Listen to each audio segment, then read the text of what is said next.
So a couple days ago, we had some great fights, a really great card, and a couple of upsets.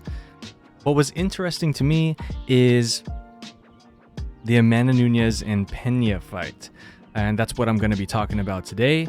I have been feeling some type of way about the outcome of this fight for the last couple of days, and I wanted to let that settle in before I said something. Also, I feel the need to say something, so I just want to do this, and I don't really have a lot of people to talk to about this, so I just feel like I needed to speak up and say something. Anyways, I'm not going to be focusing on the full fight. I just have a couple of slides here that are focusing on the second round and the beginning of the end for Amanda. My opinion on this, by the way, is that I don't know if she got exhausted. I know she's had issues with her gas tank in the past, and it could have been that she was tired. I could be wrong. She could have Rocky 3'd herself, became very comfortable, and the new up-and-comer or the challenger is obviously going to work a little harder. But what I think happened is, Nunes has been an amazing striker. She's, outstruck almost every single opponent. And I think what happened is she was used to being the better striker in the octagon. And when she started getting outlanded by Pena, it was kind of like a ego or pride thing that got to her. And she started brawling. And I think that's what eventually ended the fight for her. She went into instinct mode instead of continuing to be technical. And it was because she was getting hit. In her mind, I imagine she must have been having this internal conflict, like, I'm the one who's supposed to be the better striker. So anyways, let's take a look at this. So pretty much from the beginning of the second round, you can see what the tone of the round is going to be. The first round obviously went to Amanda, and I'm not going to talk about that because a lot of people were expecting her to do that well for this fight.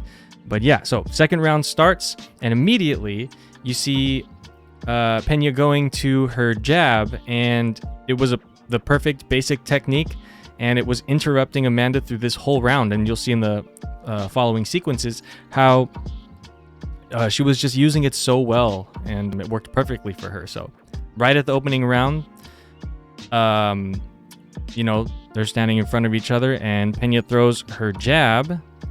It interrupts Amanda, who is preparing to throw her right straight.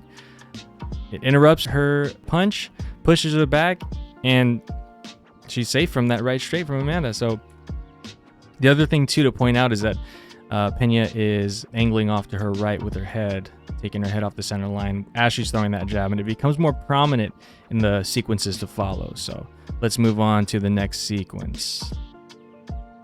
All right, so here's the second sequence that I chose out of the many I could have picked, but shows a good example of how Pena was very aware of what she needed to do in creating space, and she uses her forearms and her jab to create space and some distance between her and Amanda, Amanda's vicious power, So right here we have Pena going in for the jab. It misses. Amanda does a perfect slip and counter for this uppercut that she attempts, but in doing that, Pena kind of posts with her forearms. It creates space, and luckily she gets her head out of the way at the last moment, because this could have caused a lot of damage.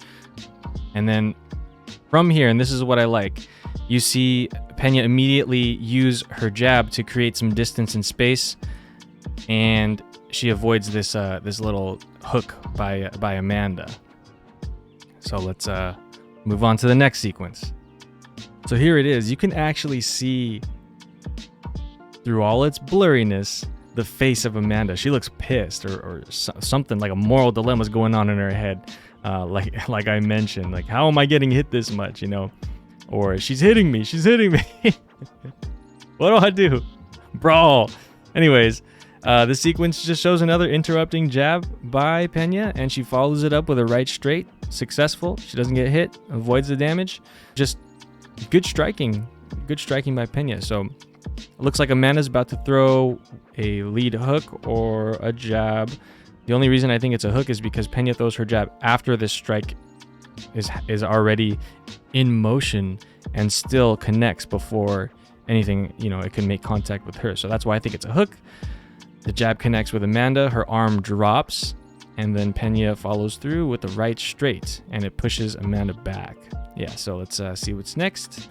Simply another example of Pena throwing that jab out there, and causes Amanda to miss as she's preparing for her own power shot. It's a right hook this time, so not much to say about this one. I just thought I'd put it in here because it's a very exaggerated movement by Amanda. She's seeming to crack at this point. She attempts to throw a power shot. It's a hook. Pena interrupts her with a jab again, and it causes Amanda to overextend and swing, you know, past the goddamn fences. Here goes. So there's Amanda winding up. Pena's already throwing that jab out there. It connects on Amanda.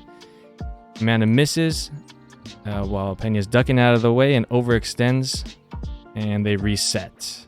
So this is the last sequence that I picked before the end of the fight. Everybody knows how it ends at this point, but I wanted to point this out because this is where you kind of see what Julianna Pena's game plan was. She talked about it in the media. You know, she was going to stand in front of her and just strike with her, just, you know, outpace her in a sense. So this is just a really good example of that.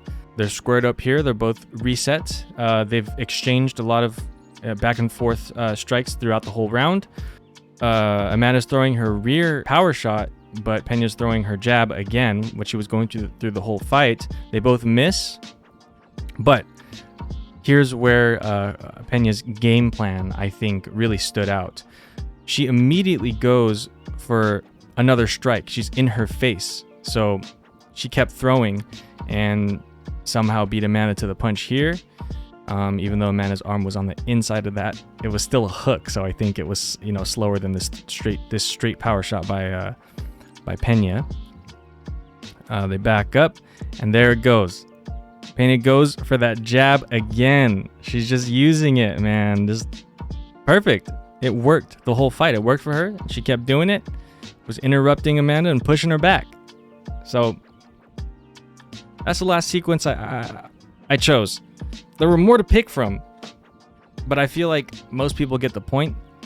My point is that, like I said previously, I think maybe Nunes was tired. Maybe her gas tank wasn't that great for this fight. Maybe she Rocky 3'd herself. The flip side of that, though, is I think she got into a brawl when she didn't need to. She was getting hit by these good straight shots by Pena, and it probably made her angry, and she reverted back to her instincts, which is just like, let me get this girl out of here. And she was just punching as hard as she could, throwing everything she could into every shot, and Pena was being more calm about it and just picking her shots, and it won her the fight. So yeah, just felt I needed to get that point out there. Like I said, I've been hearing people say that it's purely just Nunes gassed out, but I don't know if that's all that happened. So anyways, hope you enjoy the video. Thanks for stopping by. Later.